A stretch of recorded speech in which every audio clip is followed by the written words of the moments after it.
நள்ளிரவு நேரத்தில் கருமேகங்கள் நிலவை மறைத்து மின்னல்கள் மற்றும் இடி முழங்க மழை பெய்வதற்காக அறிகுறிகள் வந்தன. அந்த நேரத்தில் இரவு 10:40 மணி அளவில் முகேஷ் என்ற வாலிபன் தனது இருசக்கர வாகனத்தில் ஆள் நடமாட்டம் இல்லாத ஒரு காட்டு வழி பாதையில் பயணித்துக் கொண்டிருந்தான். அந்த காடே அமைதியாக இருந்தது. இவன் வண்டியில் பயணித்துக் கொண்டிருந்த சத்தமும் அவன் மேல் மோதுகிற காத்து சத்தமும் மட்டுமே கேட்டது. அந்த பாதையில் கண்ணுக்கெட்டும் தூரம் வரை எந்த ஒரு வாகனமும் தெரியவில்லை. இவனும் இந்த ரோட்ல தான் எந்த வண்டியும் வரலையே, ரோடும் நல்லா தான் இருக்குது, நம்ம ஸ்பீடா போனா என்னன்ட்டு வண்டியை 80-90 கிலோமீட்டர் ஸ்பீட்ல ஓட்டுறான். அந்த நேரத்தில் 1 கிலோமீட்டர் தூரத்தில் போஸ்ட் கம்பம் இருந்தது. சர் சர் சர் என 3 போஸ்ட தாண்டான். அந்த போஸ்ட் கம்பம் லைட் வெளிச்சத்துக்கு அப்புறம் எந்த ஒரு லைட் வெளிச்சமும் இல்லை. இவன் பைக்ல லைட் தெளிவா இருக்கிறதுனால ஹைபீம் போட்டு போறான். ஆனா அவனுக்கு இந்த ரோட்ல பயணிக்கிறது முதல் தடவை. எங்கெங்கு பள்ளம் ஸ்பீட் பிரேக்கர் வரும்னு கூட தெரியாது. இருந்தாலும் காட்டு வழி பாதை தானே, எதுவும் இருக்காதுன்ட்டு 80 கிலோமீட்டர் ஸ்பீட்ல போறான். அந்த நேரத்தில் தூரத்தில் ஒருவர் லிப்ட் கேட்பதற்காக கையை காட்டினார். இவன் போற வேகத்துக்கு ஆஹா இது சரிபட்டு வராது, ராத்திரி நேரம் லிப்ட் கேட்கிறாரு, நடுராத்திரி வேற லிப்ட் கேட்கிறாரு, நமக்கு எதுக்கு வம்புன்ட்டு ரைட்ல ஏறி ஸ்பீடா போறான். போய்கிட்டு பைக் மிரர்ல பாக்குறான். அவர் டார்ச் லைட்டை கையில வச்சுட்டு on off on off on off பண்ணிக்கிட்டே இருக்கிறாரு. இவனுக்கு ஒரு வித பயம். நட்ட நடு ராத்திரியில லிப்ட் கேட்கிறாரு, இங்க ஏதோ நடக்க போகுதுன்ட்டு பைக்கை ஸ்பீடா போறான். அப்போ ஒரு ஆபத்தான வளைவு வருது. அவன் போற ஸ்பீடுக்கு பைக் ஹேண்டில் பாரை திருப்பி பாக்குறான், திருப்ப முடியல. சுவாலி முடிஞ்சு சாக போறோம், இருந்தாலும் ட்ரை பண்ணி பார்ப்போன்ட்டு உடம்ப வளைச்சி கண்ணிமைக்கும் நேரத்தில் பிரேக் அப்ளை பண்ணி எப்படியோ வண்டியை நிப்பாட்டிட்டான். கொஞ்சம் தள்ளி போனா கூட பெரிய பள்ளத்துல விழுந்திருப்பான். அந்த பள்ளத்துல தவறி விழுந்தா எதுவுமே மிஞ்சிருக்காது. அப்பதான் அவன் தெரிஞ்சுக்கிறான், அவர் இங்க பெரிய வளைவு இருக்கு பார்த்து போன்ட்டு சொல்றதுக்காக நம்மகிட்ட சொல்ல பார்த்திருக்காரு. நான் அதுவும் கண்டுக்காம போனதுனாலதான் டார்ச் ஆன் ஆஃப் பண்ணி காட்டியிருக்காரு. இப்பதான் எனக்கு உயிர் பயணம் போயிருக்குன்ட்டு இந்த பள்ளத்தை எட்டி பார்த்துட்டு பைக்கை எடுக்கிறான். அடுத்த ஒரு வளைவு வருது, அதுல ரொம்ப ரொம்ப மெதுவா போறான். அப்படியே அவன் கொஞ்ச தூரம் போய்கிட்டே இருக்கும்போது வண்டியில ஒரு சத்தம் கேக்குது. இவனும் என்ன சத்தம்ட்டு வண்டிய பாக்குறான். யாரோ கற்களை வச்சு எரிஞ்சிருக்காங்க. இவனுக்கு ஒரு பயம், சுத்தி இருட்டு, இந்த நேரத்துல இப்படியெல்லாம் நடக்குதுன்ட்டு சுத்தி முத்தி பாக்குறான். ஆனா அங்க யாருமே இல்லை. இவன் குழப்பத்திலே உயிர் பயத்திலேயோ திருன்னு முழிச்சிட்டு பயத்திலேயே வண்டி ஓட்டுறான். ஒரு வளைவு ஒண்ணு வருதுன்ட்டு வண்டியை நல்லா வளைச்சு திருப்புறான். அவன் பைக்ல இருந்து அவன் கட்டுப்பாட்டுல இருந்து கீழே விழுந்துட்டான். கீழே விழுந்து அப்புறம் தான் தெரிஞ்சுக்கிறான், யாரோ நமக்கு விரிச்ச வேலைன்ட்டு தெரிஞ்சு அந்த ரோட்ல சின்ன சின்ன ஜல்லிக்கல்ல போட்டு அவனை விழ வச்சிருக்காங்க. அவன் விழுந்த கொஞ்ச நேரத்துல அவனை சுத்தி 4-5 பேர் அவனை சுத்தி வளைத்தனர். எல்லார் கையிலும் ஆயுதம் இருந்தது. இவனுக்கு இதயம் பயங்கரமா டப் டப் டப் டப் என துடிக்க ஆரம்பித்தது. அவனுக்கு உடல் முழுவதும் வேர்வை, பதற்றம், எங்கே நம்மளை அடிச்சு கொலை பண்ணிடுவாங்களோன்னு பயம் அதிகரித்தது. ஒரு 4 நாட்கள் கழித்து இருள் சூழ்ந்த நேரத்தில் அதே காட்டு வழி பாதையில் இரவு 10:40 மணி அளவில் ஒரு 4 சக்கர வாகனம் ஒன்று வேகமாக வந்து கொண்டிருந்தது. அதில் ஒரு குடும்பம் ஒன்று பயணம் செய்து கொண்டு வந்தனர். அதில் ஒரு தொழிலதிபரும் அவருடைய மனைவி மற்றும் குழந்தை பயணம் செய்தனர். இவர் மனதில் இந்த ரோட்ல தான் ஆள் நடமாட்டம் இல்லையே, ரோடு நல்லா தான் இருக்கு, ஸ்பீடா போன்ட்டு மனசுல நினைச்சிட்டு வண்டியை 120 கிலோமீட்டர் ஸ்பீடுக்கு மேல விரட்டுன்னு விரட்டிட்டு போறாரு. இவருடைய பெயர் கவின், இவருடைய மனைவி பெயர் சுவாதி. இவங்களுக்கு அழகான ஒரு பெண் குழந்தை இருக்குது. அவங்க பெயர் வர்ஷா. இவங்களுக்கு 8 வயது. இவங்க இரவு பயணத்தை ரசிச்சுட்டு சந்தோஷமாக பேசிக்கொண்டு வராங்க. என்னங்க, நான் வச்ச சாப்பாடு இன்னைக்கு நல்லா இல்லையா, மற்ற நாளை விட இன்னைக்கு ரொம்ப கம்மியா சாப்பிட்டீங்க.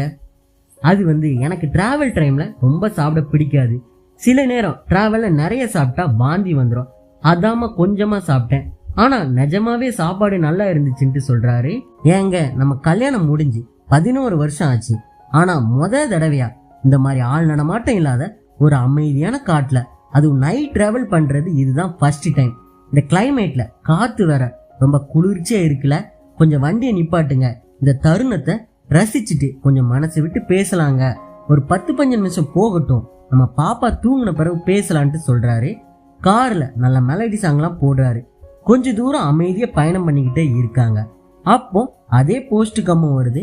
ஆஹா, காட்டு வழி பாதையிலும் குக்கிராமங்கள் நிறைய இருக்கும் போலேன்னு நினைச்சிட்டு அதை தாண்டி போறாங்க. கொஞ்ச தூரம் தள்ளி போன பிறகு ஒரு ஆள் லிப்ட் கேட்பதற்காக ரோட்டோரத்தில் இருந்து கையை காட்டி வண்டியை நிப்பாட்ட சொல்லி லிப்ட் கேட்க கவின் கொஞ்சம் வண்டியை ஸ்லோ பண்றாரு. அவங்க மனைவி சுவாதி, ஏங்க வண்டியை நிப்பாட்டி அவர் வண்டியில ஏத்திட்டு போகலாம்ல, நம்ம லிப்ட் கொடுக்கலனா அவர் போக வேண்டிய இடத்துக்கு போக முடியாம ஆகிர போகுது. நீ சொல்றதெல்லாம் சரிதாம்மா, நமக்கு குழந்தைலாம் இருக்கு, இந்த காலம் வேற மோசமான காலம், அவரை ஏத்துறது பிரச்சனை இல்லை, இருந்தாலும் ராத்திரி நேரம் வேற நமக்கு எதுக்கு வம்புன்ட்டு சொல்றாரு. அதுவும் சரிதாங்கன்ட்டு சுவாதி சொல்றாங்க. கொஞ்ச தூரம் தள்ளி போன பிறகு அதே வளைவு வருது. இவர் கொஞ்சம் மெதுவா போனதுனால அந்த வளைவுல சிக்கல. கொஞ்சம் தள்ளி போன பிறகு அவங்க மனைவி ஆசைப்பட்ட மாதிரியே காரை ஒரு சைட்ல நிப்பாட்டி 2 பேரும் மனசை விட்டு பேசுறாங்க. சுவாதி கவின்ட்ட, ஏங்க நம்ம லவ் பண்ணும் போதும் சரி, கல்யாணம் பண்ண அப்புறமும் சரி, நம்ம எத்தனையோ இடத்துக்கு போயிருக்கோம், ஆனா இந்த இடம் எனக்கு ரொம்ப ரொம்ப பிடிச்சிருக்கு, நம்ம எவ்வளவு கத்தி பேசினாலும் இங்க யாருக்குமே கேட்காது, இந்த குளுமையான காத்து மனசுக்கு ரொம்ப ஆறுதலா இருக்கு, எனக்காக ஒண்ணு பண்ணுவீங்களா, உனக்காக தானே நான் இருக்கேன், நீ என்ன கேட்டாலும் பண்ணுவேன், நம்ம கல்யாணம் முடிஞ்ச புதுசுல எனக்கு பிடிச்சதெல்லாம் வாங்கி தந்தீங்க, எல்லா இடத்துக்கும் கூட்டிட்டு போனீங்க, ரொம்ப பாசமா பார்த்துக்கிட்டீங்க, காலையிலயும் சரி சாயங்காலமும் சரி வாக்கிங் பார்க்குன்ட்டு எல்லாம் போனோம், ஆனா இப்பெல்லாம் குறைஞ்ச மாதிரியே இருக்கு, பணத்துக்காக எல்லா சந்தோஷத்தையும் நேரத்தையும் கம்மி பண்ணிக்கிட்டோம், இனி எனக்காக வேலையை கொஞ்சம் கம்மி பண்ணி நமக்காக நேரம் செலவு பண்ணுவீங்களான்ட்டு கேக்குறாங்க. கவினும் உனக்காக கண்டிப்பா பண்றேன்ட்டு சொல்றாரு. கிட்டத்தட்ட 1 மணி நேரம் மேல பேசிட்டு இரவு 1:20 மணி அளவுல போய்கிட்டே இருக்காங்க. அந்த நேரத்துல திடீர்னு கார் பஞ்சர் ஆகுது. கவினுக்கு கொஞ்சம் பயம் மனசுல இருந்து, ராத்திரி நேரத்துல இந்த மாதிரி பஞ்சர் ஆகுது, ஒருவேளை யாராச்சும் இதை பண்ணிருப்பாங்களோன்ட்டு மனசுல நினைச்சிட்டு வண்டியை விட்டு இறங்காம சுத்தி முத்தி பாக்குறான். ஒரு 2 நிமிஷம் பார்த்த பிறகு மெதுவா கதவை திறந்து வண்டியை விட்டு இறங்கி கார் டயரை கூட பார்க்காம சுத்தி பாக்குறான். யாரும் இல்லாததால பெருமூச்சு விட்டுட்டு டயரை பாக்குறான். சரி ஸ்டெப்னி டயரை மாத்தோன்ட்டு கார் டிக்கியை திறந்து ஸ்டெப்னி டயரை எடுக்கிறான். அந்த நேரம் பின்னாடி ஒரு கார் வந்து ஒரு 150 மீட்டர் தூரத்துல வண்டி ஒரு சைட்ல ஒதுக்கிட்டு கார் ஹெட்லைட்டை ஆஃப் பண்ணாம இன்ஜின் மட்டும் ஆன்லயே வச்சிட்டு இருக்கு. இவனுக்கு இதை பார்த்துட்டு இது ஏதோ தப்பா இருக்குட்டு ஸ்டெப்னிய டிக்லியே போட்டுட்டு டிரைவர் சீட் பக்கத்துல உள்ள டோர் கிட்ட வாரான். பின்னாடி இருந்த வண்டி உடனே ஸ்லோவா மூவ் பண்றான். இவனும் உடனே வண்டியை எடுக்கிறான். ஏற்கனவே கவின் வண்டி பஞ்சர் ஆனதுனால அவனால வேகமா போக முடியல. வேகமா போனா வண்டி வேற பஞ்சரு, அப்செட் பண்ணி விட்டுருமோன்ட்டு பயம். இவன் வண்டியை ஃபாலோ பண்ண வண்டி இவனையும் சேஸ் பண்ணல. இவன் போற வேகத்துக்கு பின்னாடியே ஃபாலோ பண்ணிட்டு வருது. தூரத்துல ஒரு அளவுக்கல் இவனுக்கு தெரியுது. பெட்ரோல் பல்க் 2 கிலோமீட்டர் இருக்கு. அதை பார்த்த கவின் எப்படியாவது பல்க் வர போயிட்டா நம்ம தப்பிச்சிடலாம், கடவுளே நீ தான் கூட இருந்து என் குடும்பத்தை காப்பாத்தணும்னு மனசுல நினைச்சிட்டு போறான். ஒரு வழியா பெட்ரோல் பல்க்குக்கு வந்துட்டு அவன் அங்க வர ஸ்பீடை பார்த்து பல்க்ல இருந்த 2 பசங்க, சார் என்னாச்சு, ஏன் இந்த நேரத்துல இவ்வளவு வேகம்? தம்பி நான் அந்த ரோட்ல வந்துட்டு இருந்தேன், அப்போ என் கார் டயர் பஞ்சர் ஆகிட்டு, அந்த நேரத்துல இருந்து ஒரு கார் என்னை ஃபாலோ பண்ணிட்டே வருது, உங்கள யாராவது ஸ்டெப்னி டயர் சேஞ்ச் பண்ணுவீங்களா? சார் அவன் பண்ணுவான், மாதவன் இந்த அண்ணனுக்கு கார் டயர் பஞ்சர், நீ கொஞ்சம் பார்த்து சேஞ்ச் பண்ணி விடுடா. சரி நான் பண்றேன் மாதவன் சொல்றான்.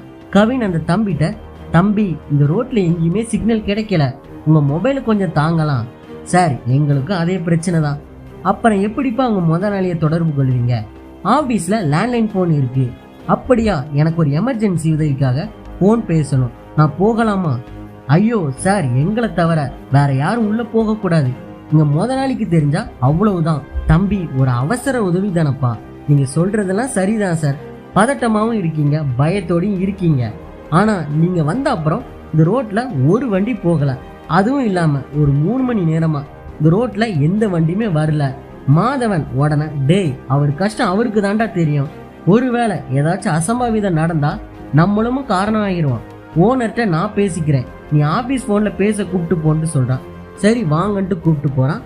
அவர் ஃபர்ஸ்ட் அவர் நண்பருக்கு போன் அடிக்கிறாரு. டேய் நான் கவின் பேசுறேன், நான் குடும்பமா போய்கிட்டு இருக்கும்போது கார் டயர் பஞ்சர் ஆயிடுச்சு, அது ஏதோ சதி மாதிரி இருக்கு, அந்த நேரத்துல இருந்து ஒரு கார் என்னை ஃபாலோ பண்ணுது, எனக்கு கொஞ்சம் பயமா இருக்கு, நீ நான் இருக்க இடத்துக்கு வர முடியுமா? நீ முதல்ல லொகேஷனை சொல்லு, இது எங்கன்ட்டு சரியா தெரியல, இந்த ரோட்ல இருந்து இந்த வழியில போறதுக்கு இந்த 2க்கு இடப்பட்ட இடத்துல உள்ள பெட்ரோல் பல்க்ல இருக்கேன், நீ வர முடியுமா? நான் வாரேன், எதுக்கும் போலீஸ்க்கு இன்ஃபார்ம் பண்றேன்ட்டு கவின் நண்பர் சொல்ல, இத அந்த பங்க்ல இருந்த பையன் ஒட்டு கேட்டுட்டு குறுன்னு பாக்குறான். கவினுக்கு ஒரு சந்தேகம், இவனும் அவங்களுக்கு உதவி பண்றதுக்கு வாய்ப்பு இருக்குமோன்ட்டு நினைச்சு டயரை மாத்தின உடனே உங்க உதவிக்கு நன்றிட்டு 1000 ரூபாய் பணத்தை கொடுத்துட்டு அங்கிருந்து கிளம்புறான். 2-3 கிலோமீட்டர் தூரத்துக்கு போக வர பின்னாடி ஒரு வண்டியும் வரல. அப்பாடா இப்பதான் நிம்மதியா இருக்குன்ட்டு பெருமூச்சு விட இவன் சைடு மிரர்ல வெளிச்சம் வருது. என்னன்னு பார்த்தா அந்த வண்டி தான். கவின் காரை வேகமா ஓட்டுறான். கொஞ்சம் தூரம் போன பிறகு ஒரு பேரிகேட் வருது.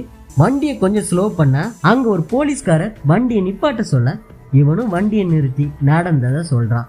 இவங்க ஒரு 5 நிமிஷம் பேசினதுக்கு அப்புறம் போலீஸ்காரர் வண்டியை விட்டு இறங்குங்கன்ட்டு சொல்ல கவின் அவரை இடிச்சு போட்டுட்டு போறான். கவின் மனைவி, ஏங்க இப்படி பண்றீங்க, நமக்கு உதவ தானே வந்தாரு, அவரை ஏன் தட்டி போட்டு போறீங்கன்ட்டு சுவாதி கேட்க கவின் சுவாத்திட்ட அவர் போலீஸ்காரர் இல்ல, அவர் மூஞ்சும் முழியும், அவன் போலீஸ் பெல்ட் எல்லாம் போடல, அது மட்டும் இல்ல அவன் இடுப்புல இருந்து ஏதோ ஆயுதம் எடுக்க மாதிரி இருந்து அதான் அப்படி பண்ணுன்னு சொல்றான். பின்னாடி இவன் ஃபாலோ பண்ண வண்டியும் வந்துகிட்டே இருக்குது. அடுத்த குறிப்பிட்ட தூரத்துல ஒரு போலீஸ் ஜீப் இருந்து மறுபடியுமா இந்த வாட்டி நின்னாதானே பிரச்சனை போறான். அவர் வண்டிய நிப்பாட்ட சொல்லி, ஏய் நான் தூரத்துல இருந்து வண்டியை நிப்பாட்ட சொல்றேன், நீ கண்டுக்காம ஸ்பீடா வாரா, எதுவும் கொலை பண்ணிட்டு வாரியா, இந்த சின்ன பொண்ணு யாரு, கிட்னாப் பண்ணிருக்கியா? கவின் கோவத்துல என்ன கேள்வி கேட்க நீ யாரு, நீ போலீஸா? கோவத்துல பேச அந்த போலீஸ் கோவப்பட்டு டிரைவர் சீட்டு கிட்ட வர அந்த நேரத்துல பின்னாடி ஃபாலோ பண்ணிக்கிட்டு இருந்த வண்டி அந்த போலீஸ்காரனை அடிச்சு தூக்கி வீசுது. அவரு ஒரு 15 மீட்டர் தூரத்துல பறந்து விழுதாரு. டிரைவர் சீட்டு பக்கத்துல உள்ள வலது பக்க கண்ணாடியும் ஆக்சிடென்ட்ல சேர்ந்து தெரிக்குது. இத பார்த்த உடனே கவினுக்கும் சுவாதிக்கும் தூக்கி வாரி போடுது. சுவாதி ஆக்சிடென்ட பார்த்து பயத்துல கத்துறா. அந்த நேரத்துல கவின் பிளாஷ்பேக்கு போறான். இவங்க வீட்டுல இருந்து கிளம்புற நேரம் சுவாதி கவின்ட்ட ராத்திரி நேரம் குழந்தைய வச்சுட்டு அவ்வளவு தூரம் போகணுமா, காலையில போகலாம்லான்ட்டு மனைவி சொன்னது அழகா கேட்டிருக்கலான்ட்டு தோணுது. பிளாஷ்பேக்ல இருந்து வெளியே வந்து வண்டியை எடுத்துட்டு யூ டர்ன் போடலான்ட்டு பார்த்தா பின்னாடி 3 கார் வருது. நேரா போகலான்ட்டு ஒரு 500 மீட்டர் தூரத்துல போன உடனே ஒரு லாரி நடு ரோட்ல நிக்கி, அதை சுத்தி 7 பேர் நிக்கிறாங்க. தொடரும்.